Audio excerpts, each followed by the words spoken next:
Class 7, Pro 6, Fetching the Doctor. Complete translation of the text. One night, as I lay in deep sleep upstairs, I heard my mother call, and a sharp note of alarm in her voice roused me. Hamlin, she called, got up at once. You must go for the doctor. Your father is very sick. Hurry. I hear you. I am coming. I called as I flew into my clothes, still partly asleep. Mother met me with a white, frightened face. Your father is in terrible pain. Go for the doctor at once. एक रात को जब मैं सोया हुआ था तो मेरी mother की कॉल से मैं जाग गया। उन्होंने कहा मेरा नाम लेकर, हैमलिन, जल्दी से जागो, तुम्हें डॉक्टर के पास जाना है, तुम्हारे फादर बहुत बीमार हैं, जल्दी करो। और मैंने कहा मैंने सुना आपको, मैं आ रहा हूँ। मैं अपने कपड़ों की ओर एकदम से गया। आधा नींद में मैं मेरी मदर से मिला जो जिनका फेस वाइट हो गया था, डर के मारे डरी हुई थी। उन्होंने कहा कि तुम्हारे फादर जो हैं वो बहुत पेन में हैं, टेरिबल पेन में हैं, जल्दी से डॉक्टर के पास जाओ। I could hear my father cry out as I lighted the lantern and put on my coat. It was 1 o'clock in the morning, and the wind was cold as I carefully made my way through mud and rain to the barn. The thought of the long dark miles to town made my hands shake, but as the son of a soldier, I could not fail in my duty. मैं मेरे father की cry सुन सकता था। मैंने lantern को light किया, अपना coat पहना। रात का 1 बजा था, ठंडी हवा चल रही थी और मैं बहुत केयरफुली कीचड़ से होते हुए, बारिश से बचता हुआ बार्न तक पहुंचा। और ये जो थॉट था कि टाउन तक जाने में, विलेज तक जाने में, डॉक्टर को लाने के लिए कितना लंबा मुझे रास्ता तय करना है और इतनी रात अंधेरी है, ये थॉट से मेरे जो हैंड थे वो शेक कर रहे थे, कांप रहे थे मेरे हैंड्स। लेकिन एक सोल्जर का बेटा होने के नाते मैं अपनी ड्यूटी में कभी फेल नहीं हो सकता था। Making my way past the older, stronger horses, I hung up the lantern and saddled Kitty, a young mare always ready for action, always dependable. Kitty and I flew off with a rush that scattered mud throughout the yard. It was very dark, but I trusted the sharp senses of the horse to find the road. My heart rose. I was a soldier riding through the night to save a city, a messenger on whose courage thousands of lives depended. बूढ़ी और stronger horses के पास से होते हुए मैंने अपनी lantern को एक जगह लटकाया और जो मेरी घोड़ी थी जिसका नाम किटी है, मैंने उसे सैडल लगाई, काठी लगाई उसे, जो कि हमेशा तैयार रहती है किसी भी टाइम एक्शन के लिए और जो कभी हारती नहीं। उसके ऊपर बैठकर मैं एकदम से बाहर आया और इतनी तेज़ी से आए कि जो यार्ड में पड़ा मड था वो पूरी यार्ड में फैल गया, छिंटों से कीचड़ फैल गया। बहुत अंधेरा था लेकिन मुझे मेरे घोड़े के शार्प सेंसेस पे पूरा भरोसा था कि वो रोड को फाइंड आउट कर लेगा। मेरा जो हार्ट था वो धड़क रहा था, लेकिन मैं एक सोल्जर था जो कि सिटी को बचाने की जिसके ऊपर जिम्मेवारी थी और थाउजेंड्स ऑफ लाइफ्स जिस पे डिपेंड थी। ऐसा फील हो रहा था हैमलिन को। Get out of this, I cried to Kit and she jumped away like a wolf. She knew her rider, for together we had followed the cattle many days on the prairie, and in races with wild horses I had tested her speed. Breathing loudly in her strength, she seemed to say, "My heart is brave, my legs are strong, call on me." तो मैंने kit को बोला, gate out of this. मैंने cry किया ये, और उसने एकदम से जंप किया वोल्फ की तरह।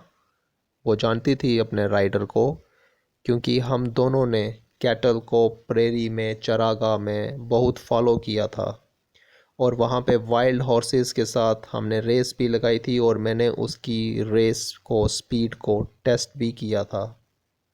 मैं जानता था वो बहुत तेज़ भागती है, और वो ज़ोर ज़ोर से सांस ले रही थी, और ऐसा लग रहा था कि वो कह रही है कि मेरा दिल ब्रेव है, बहादुर है, मेरी टांगें बहुत स्ट्रॉन्ग हैं, तो भरोसा रखो मुझ पे, बुलाओ मुझे कभी भी काम के लिए, तो मैं तैयार हूँ, और मुझे पुकारते चलो। ऐसा लग रहा था वो कह रही है मुझे पुकारते चलो। Out of the darkness, John Martin's dog Carlo barked. Half a mile ahead, old Mart's dog greeted us. 2 miles out on the prairie, the ground was firmer, but there were great pools of water. Once Kit fell to her knees, but I shouted, "Go on, Kit," and on she went. अंधेरे में John Martin का कुत्ता जो हम पे भौंकने लगा, half ए mile ahead था, वो आगे था, और ओल्ड मार्श डॉग जो था उसने हमें ग्रीट किया, वहाँ पे स्वागत किया हमारा। 2 माइल्स के बाद प्रेरी ग्राउंड में हम पहुँच गए, जो कि बिल्कुल फर्म था, प्लेन था, लेकिन वहाँ पे बहुत सारा पानी भरा हुआ था बारिश का, और एक बार तो किट की नीज़ तक पानी आ गया था, लेकिन मैं उस पर शाउट हुआ, चिल्लाया मैंने, "go on kit," and on she went, और वो फिर चलने लगी। The fourth mile was mud, but the fifth brought us to the firm village road, and the horse was glad and as I. Her breath was coming painfully now, but the memory of my mother's worried face and the sound of father's cry hardened my heart, and I used to whip to keep her to her highest speed. 4th mile के बाद कीचड़ था। 5th mile के बाद हम village road पे पहुंच गए। अब मेरा घोड़ा और मैं खुश थे। उसकी जो सांसें थी, ब्रेथ थी, वो अब पेनफुली आ रही थी, वो थोड़ी थक गई थी, लेकिन मेरी मदर का वरीड फेस और मेरे फादर की जो क्राई थी, उसने मेरे हार्ट को हार्ड कर दिया था, सख्त कर दिया था, और मैं अपने हॉर्स पे विप यूज़ कर रहा था। उसे मैं बार बार मार रहा था ताकि वो अपनी हाईएस्ट स्पीड पे भागे। At last a beam of light the village. Soon I was at the doctor's door, pulling sharply on the doctor's bell. और आखिर में एक बीम ऑफ लाइट दिखाई देती है और हम विलेज तक पहुंच जाते हैं। अब हम डॉक्टर के दरवाजे पे हैं, और अब मैं जल्दी से डॉक्टर की बेल बजाता हूँ। "What is it, my boy?" asked the big fair-haired man in his nightgown. He looked out at me, standing in the black night of rain. "Your father is in great pain, is he?" "Yes, sir," I could hear him cry out. "Please hurry." He thought a moment. "He is a soldier. He would not complain of a little thing. I'll come." "कौन है? क्या है मेरे बेटे?" एक big फेयर्ड man जो अपने night gown में था, उसने बोला, और उसने मेरी ओर देखा कि इतनी अंधेरी रात में, बारिश में मेरे दरवाजे पे ये कौन खड़ा है, और उसने कहा कि तुम्हारे फादर जो हैं वो ग्रेट पेन में हैं, है ना? तो मैंने कहा, हाँ बिल्कुल, आप जल्दी कीजिए। उन्होंने कुछ देर के लिए सोचा कि वो एक सोल्जर हैं और वो छोटी चीज़ों के लिए कंप्लेन नहीं करेंगे, तो उन्होंने कहा, मैं आता हूँ, मैं आऊँगा। With a breath of relief, I turned to my horse, climbed into the saddle, and rode home at a slow speed. I turned often until I could see the light of the doctor's carriage followed me on the road. तो एक relief के साथ मैं मेरे horse के ऊपर फिर से आ गया और हम चलने लगे घर की ओर धीरे धीरे। और मैं पीछे बार बार मुड़कर देखता था कि डॉक्टर जो हैं वो मेरे पीछे ही हैं, मुझे फॉलो कर रहे हैं। The doctor was sitting firmly in his light swaying carriage, iron-handed, masterful, guiding his fast, powerful horses with ease. और जो डॉक्टर हैं वो बहुत अच्छे से बैठे हैं अपने कैरियज में, जो कि बहुत ही पावरफुल हॉर्सेस जिनको खींच रहे हैं। और डॉक्टर जो हैं वो खुद ड्राइव कर रहे हैं carriage. These horses were famous for their strength and wild speed. They never walked and had no fear of bad weather. ये हॉर्सेस जो हैं ये बहुत फेमस हैं अपनी स्ट्रेंथ के लिए और स्पीड के लिए, और इन्हें कोई डर नहीं है बैड वेदर का। As he flashed past, the doctor called out with quiet cheer, "Take your time, boy, take your time." और एकदम से डॉक्टर हमारे पास से निकल गए और उन्होंने कहा कि take your time boy, take your time, means तुम आराम से आओ।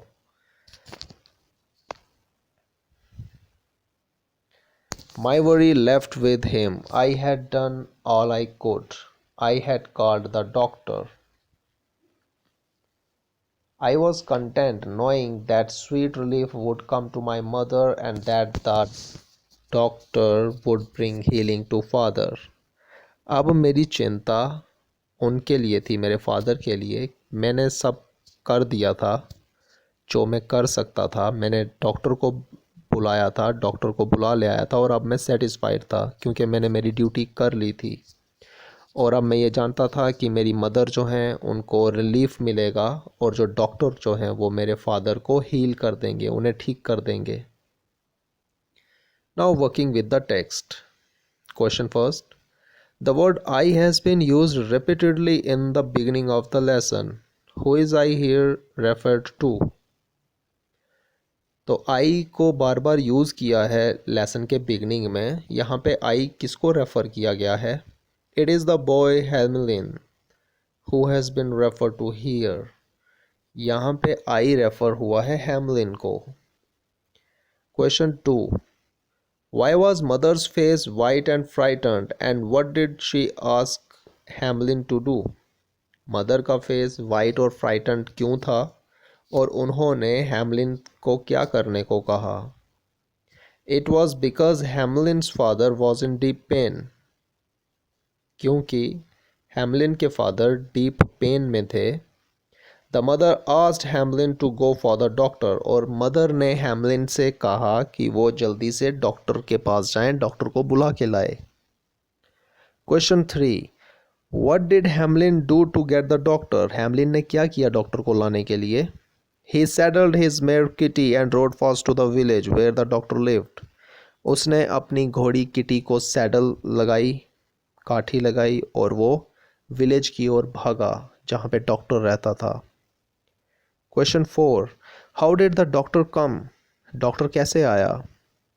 The doctor come to in his horse-driven carriage. He drove it himself.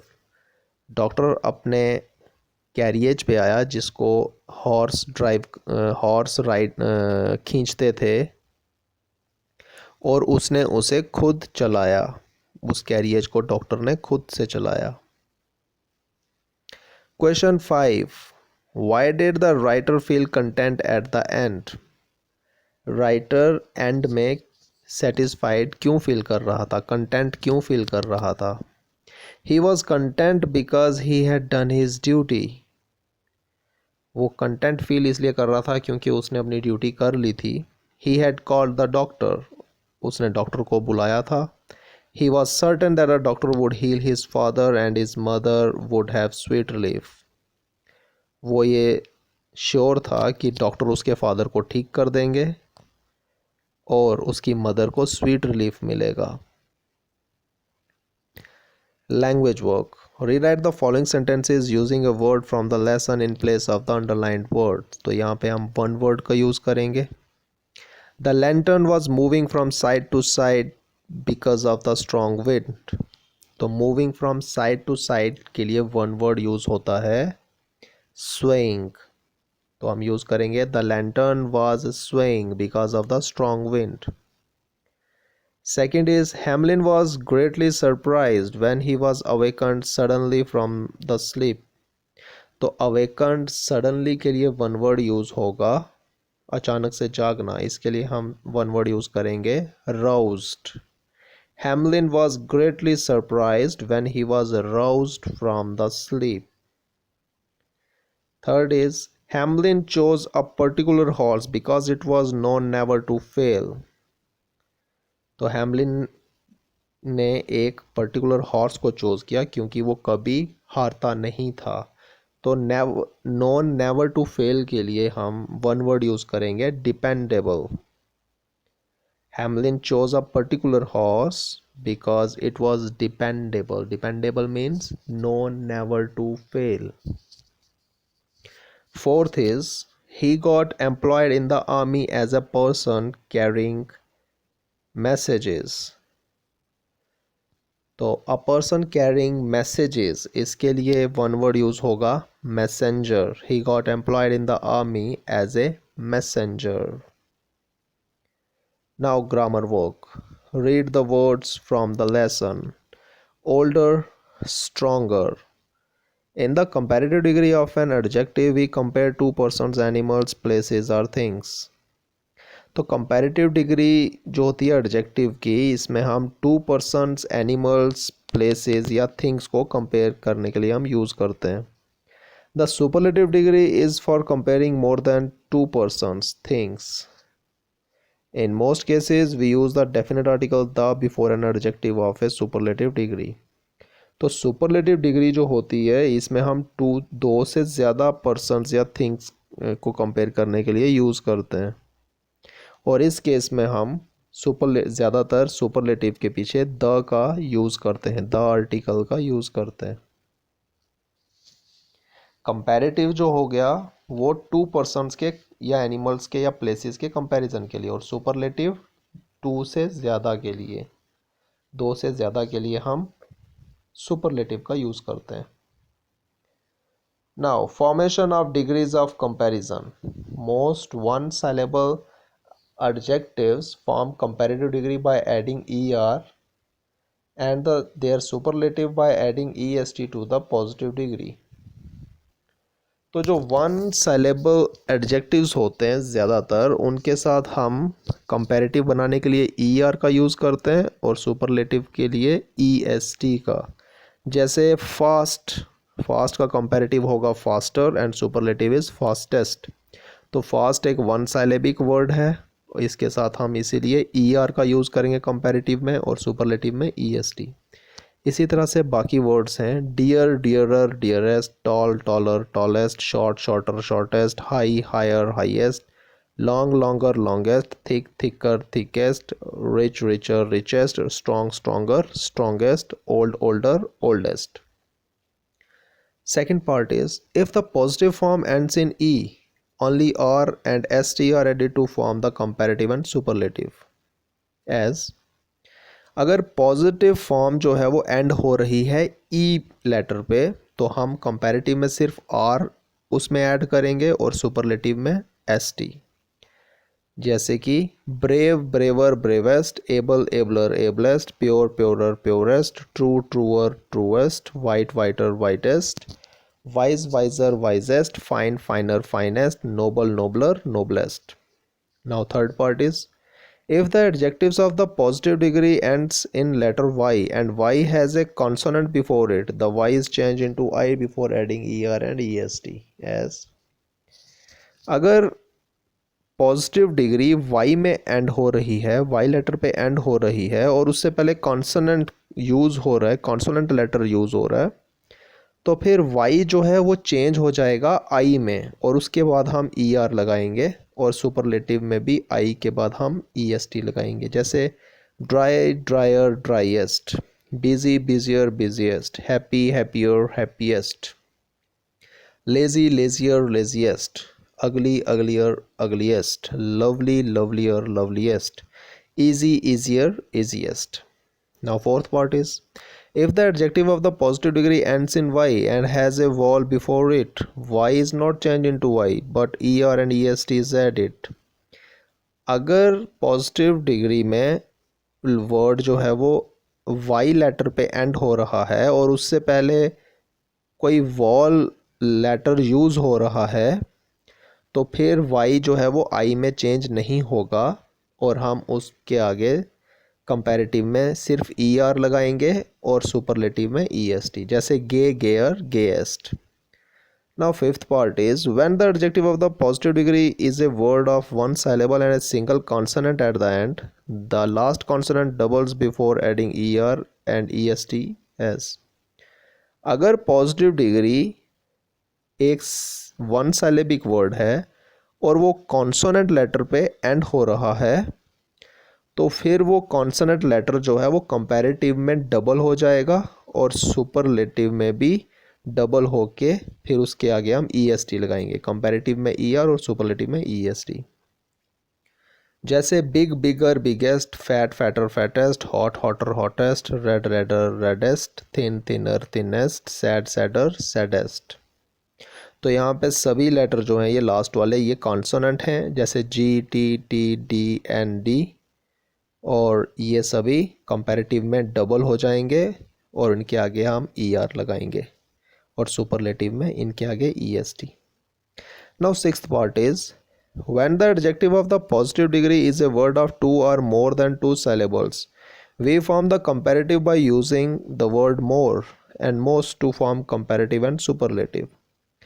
जब पॉजिटिव डिग्री जो है वो टू या टू से ज़्यादा सेलेबल्स की है तो फिर हम उसके साथ कंपैरेटिव में मोर लगाएंगे और सुपरलेटिव में मोस्ट, जैसे faithful, more faithful, most faithful. Difficult, more difficult, most difficult. Active, more active, most active. Learned, more learned, most learned. Proper, more proper, most proper. Useful, more useful, most useful. Urgent, more urgent, most urgent. Wonderful, more wonderful, most wonderful. Now seventh part is, some words of adjectives do not follow any rule. While forming their comparative and superlative, these adjectives have irregular comparison. तो कुछ ऐसे adjectives हैं जो कोई rule follow नहीं करते अपने comparative और सुपरलेटिव बनाने में और इनके इरेगुलर कंपैरिजन होते हैं, जैसे कि बैड, वर्स, वर्स्ट. बैड का comparative is verse, superlative is worst. Good, better, best. Far, farther, farthest. Little, less, least. Many, more, most. तो इस तरह से हम बनाते हैं positive, comparative and superlative. Now question first, right the comparative and the superlative degrees of the following adjectives. तो इनके हमने बनाने कंपैरेटिव एंड सुपरलेटिव्स. जैसे फर्स्ट वर्ड है लेजी, लेजी का leisure, laziest. Now clever, cleverer, cleverest. Dull, duller, dullest. Useful, more useful, most useful. Warm, warmer, warmest. Proud, prouder, proudest. Merry, merrier, merriest. Quick, quicker, quickest. Ugly, uglier, ugliest. Much, more, most. Fit, fitter, fittest. Grey, greyer, greyest. Dim, dimmer, dimmest. तो इस तरह से इनके बनेंगे comparative and superlative. Now question 2, fill in the blanks using the suitable degree of adjectives from the brackets. तो इन blanks में हमने suitable degree of adjective जो है वो यूज़ करना है. First is Abid is stronger than Junaid. Stronger use करेंगे comparative degree because comparison जो है वो टू के बीच में है तो हम कंपैरेटिव यूज़ करेंगे. अगर टू से ज़्यादा के बीच में कंपैरिजन होगा तब हम सुपरलेटिव का यूज़ करेंगे. तो यहाँ पे कंपैरेटिव डिग्री यूज़ करेंगे तो स्ट्रॉन्ग की कंपैरेटिव डिग्री स्ट्रॉन्गर है तो स्ट्रॉन्गर देन जुनेद. इसी तरह से second, your book is more interesting than mine. Interesting जो है ये more than two syllabic word है तो यहाँ पे इसके साथ हम मोर का यूज़ करेंगे, मोर इंटरेस्टिंग देन माइन. इसी तरह से मीन्स कंपैरेटिव डिग्री भी यूज़ करेंगे। ये more interesting is comparative degree, because जो कंपैरिजन है वो टू बुक्स के बीच में है।